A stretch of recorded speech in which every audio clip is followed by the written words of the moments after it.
अगर सवेरे उठते हमें ये पता चलता है कि हमारा UPI, YouTube, Google payment, WhatsApp ये सब काम नहीं कर रहा है और गवर्नमेंट ने उस एरिया में इंटरनेट शट डाउन कर दिया, तो इंटरनेट शट डाउन का क्या मतलब है? इंटरनेट शट डाउन का मतलब है कि इंटेंशनल डिसरप्शन ऑफ इंटरनेट और telecommunication in a specified location or a specified population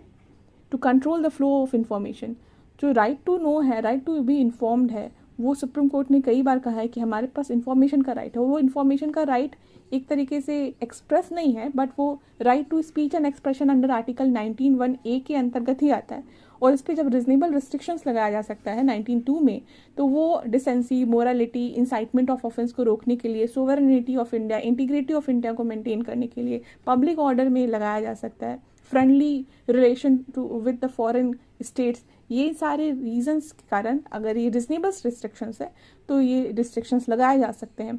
उसी के अंतर्गत Anuradha Bhasin versus Union of India 2023 में ये कहा गया था कि एक्सेस ऑफ इंटरनेट जो है, जब हम करते हैं और इंटरनेट का एक्सेस को रोका जा रहा है, अनएसेसिबल बनाया जा रहा है, तो ये क्लोजली रिलेटेड है हमारे fundamental right under article 19(1)(a) के अंतर्गत।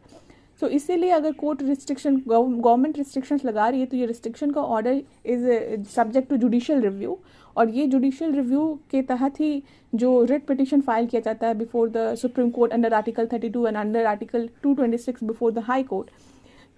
अगर इस तरह के रिस्ट्रिक्शंस लगाए जा रहे हैं तो उसके बेसिस हैं, एक टेस्ट हैं, जैसे कि एक लेजिटिमेट ऑब्जेक्टिव है। जो टेलीकम्युनिकेशन एक्ट है उसमें भी ये बात लिखी गई है कि public order, public emergency maintain करने के लिए, पब्लिक इंटरेस्ट के लिए रिकॉर्डेड रीजंस लिख करके गवर्नमेंट जो है वो रिस्ट्रिक्शंस लगा सकती है टेलीकम्युनिकेशन पे। तो इसीलिए जो है वहाँ पे रिस्ट्रिक्शंस लगाया जा सकता है। तो ये जो लेजिटिमेट ऑब्जेक्टिव है उसको ऑब्टेन करने के लिए अगर गवर्नमेंट के पास कोई अदर अल्टरनेटिव है जिसके तहत वो रिस्ट्रिक्शंस लगा सकती है और वो सफिशिएंट होगा, उससे वो ऑब्जेक्टिव अगर पूरा हो जाएगा,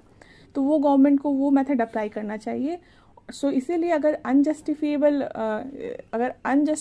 है, अगर ऑब्जेक्टिव लेजिटिमेट नहीं है, प्रोपोर्शन में जो है वो उतना रिस्ट्रिक्शंस नहीं लगाया गया है जितनी प्रोपोर्शन में ऑब्जेक्टिव को अटेन करने के लिए वो रिस्ट्रिक्शंस लगाया जाना चाहिए, तो इस तरीके से ये सारे क्वेश्चंस आते हैं जहाँ पे गवर्नमेंट के पावर को चेक एंड बैलेंस किया जाता है।